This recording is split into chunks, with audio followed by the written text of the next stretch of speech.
सबसे पहले तो ये समझिए कि ऑटोबायोग्राफी यानी अपने विषय में बात करना, लिखना, उसमें भूतकाल का अधिक वर्णन होता है, क्योंकि व्यक्ति एक ऐसी उम्र में आ गया है जहां उसने एक पड़ाव पा लिया है और अब वो पुरानी बातों को बचपन से लेके अब तक का, जब वो एक सक्सेसफुल व्यक्ति बनके हमारे सामने बैठे हैं तो उन्होंने अपने जितना भी भूतकाल की घटनाएं हैं, जो भी भूतकाल का उनका जीवन था, जो भी प्रेरणाएं थी, जो भी फेल्योर था, वो सारा उन्होंने समअप किया है, लिखा है। उसमें भूतकाल का अधिक वर्णन किया जाता है, ठीक है ना।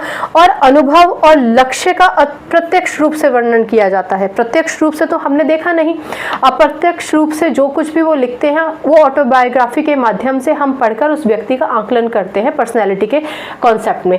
अब इसमें एक सबसे बड़ा दोष क्या है भाई, ऑटोबायोग्राफी आप लिख रहे हैं, हो सकता है आप बातों को बढ़ा चढ़ा कर लिख दें, हमें तो नहीं पता, हम तो थे भी नहीं, आपके जो बचपन के लोग हैं उनको भी ये बातें शायद नहीं पता है, या वो व्यक्ति अब है नहीं, उन बातों की सत्यता साबित करने के लिए, या परिवार के सदस्य कह रहे हैं कि ठीक है लिख दिया तो बढ़िया बात है, बढ़ा चढ़ा के लिख सकते हैं, असत्य भी लिख सकते हैं। आपको क्या पता कि उस व्यक्ति ने जो कुछ भी लिखा है वो एकदम सत्य ही है। तो ये सबसे बड़ा दोष है ऑटोबायोग्राफी का।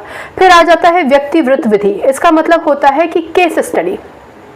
केस स्टडी, एक व्यक्ति, उसके विषय में आप स्टडी कर रहे हैं, तो स्टडी करने के लिए क्या चाहिए, मुझे आपके, आपको मेरे, या हमें किसी एमिनेंट व्यक्ति के विषय में पढ़ना है, हमें जानना है कि इसकी पर्सनैलिटी कैसी है, इन व्यक्ति की पर्सनैलिटी कैसी है।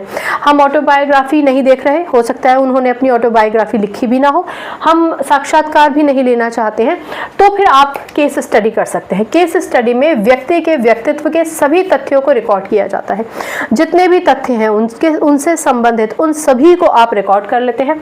रिकॉर्ड करने के बाद आप उनका विश्लेषण करते हैं, उन तथ्यों को देखते हैं।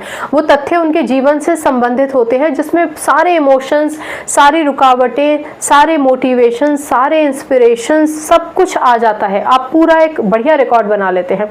उन रिकॉर्ड को बनाकर उस व्यक्ति ने ऐसी ऐसी स्थितियां जो भी उसके सामने आई, वो भले ही विषम थी या फिर वो उनके अनुरूप थी, जिन भी स्थिति परिस्थिति का उन्होंने सामना किया, या जो और कठिनाइयाँ या जो और सुगमताएं उनको मिली उनके जीवन भर में, उन सब को आपने रिकॉर्ड कर लिया, उन सब का आपने रिकॉर्ड ले लिया। रिकॉर्ड लेने के बाद उनका विश्लेषण किया, और विश्लेषण के बाद, यानी तथ्य का मतलब क्या है, पूरा इतिहास आपने खंगाल लिया, पूरे इतिहास को आपने रिकॉर्ड फॉर्म में रख लिया, और उसके बाद फिर आपने उस व्यक्ति का विश्लेषण किया।